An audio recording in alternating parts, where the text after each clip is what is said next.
ગઈકાલે રવિવારે રાજકોટ માર્કેટિંગ યાર્ડમાં મગફળી તેમજ કપાસ અને બધી જણસીની ઉતરાઈ કરવામાં આવી હતી. મગફળી 2 લાખ મણની ઉપરની આવક થઈ છે. કપાસ 16,000 મણ, સોયાબીન 6,500 મણ, આવી રીતે બધી જણસીઓ પુષ્કળ પ્રમાણમાં આવી છે.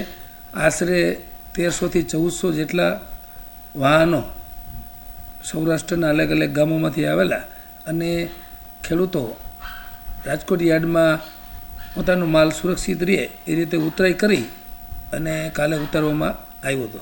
મગફળીની ઉતરાઈ 3-4 દિવસે અમે કરાવતા હોઈએ છીએ.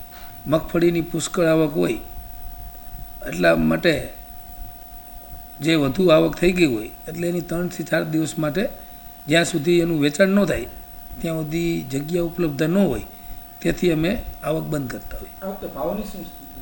ભાવ ટેકાના ભાવમાં પણ સરકાર દ્વારા ખરીદી ચાલુ છે અને એમના કારણે બજારમાં પણ મગફળીમાં ભાવમાં સુધારો થયો છે. એના કારણે 1,300-1,500 સુધીના ભાવ ઓપન બજારમાં આવે છે. મગફળીની ગુણવત્તા પ્રમાણમાં ભાવ દિવસે ને દિવસે ટેકાના ભાવને આધારે સરકાર ખરીદી કરતી હોય ઊંચા ભાવથી, એટલે ખુલ્લા બજારમાં પણ વેપારીઓ સારો ભાવ આપી અને ખરીદી કરે છે.